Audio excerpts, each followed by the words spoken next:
বঙ্গভঙ্গ হতে দেব না, যে একটা প্রচার, নির্বাচনের প্রচার একটা তুঙ্গে উঠেছিল।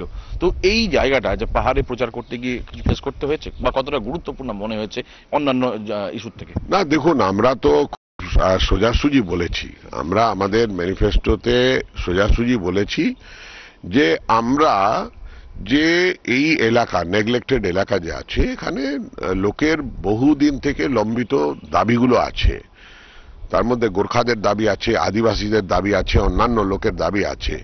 সেইগুলোর উপরে আমরা সহানুভূতিপূর্বক বিবেচনা করব আর সম্যকপূর্বক বিচার করব, এটা আমরা বলেছি যে দুয়ার রিজন আর দার্জিলিং এলাকার আমরা এটা করব। কিন্তু এই যে গোর্খাল্যান্ডের শব্দটা এলোটা কোথা থেকে?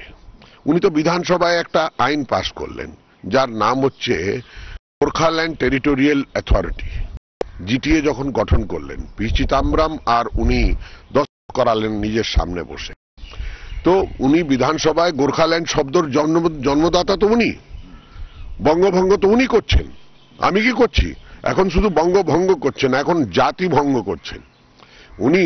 ওনাকে বাঁকুড়ার মানুষের গরিবী দেখা যায় না, বা ব্যাকওয়ার্ডনেস দেখা যায় না, পুরুলিয়ার লোককে দেখতে পারেন না, ঝাড়গ্রামের আদিবাসীরা কষ্ট পাচ্ছে এটা ওনার চোখে আসে না, উত্তরবঙ্গে কত লোকের কষ্ট আছে সেটা আসে না।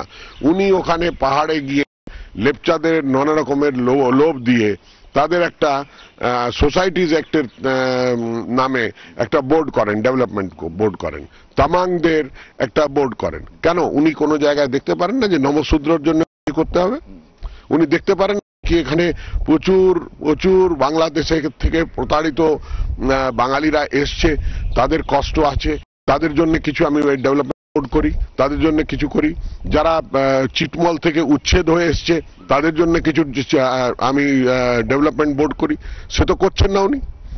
উনি এই ভয় হয়েছে যে কি উনি পুরুলিয়ায় হারছেন, বাঁকুড়ায় হারছেন, মেদিনীপুরে হারছেন, ডায়মন্ড হারে 24 পরগনায় হারছেন, নদিয়ায় হারছেন, মুর্শিদাবাদ হারছেন, বীরভূম হারছেন, বর্ধমান হারছেন, কুচবিহার হারছেন, জলপাইগুড়ি আলিপুরদুয়ার হারছেন, শিলিগুড়িতে হারছেন। উনি এই ভয়ে এখন কি করে আমি আতঙ্কে কিভাবে যে সন্ত্রাসের বিরুদ্ধে উনি লড়াই করে পাওয়ারে এলেন, আজকে সেই সন্ত্রাস দুগুণ বাড়িয়ে রাজ করতে চাইছেন।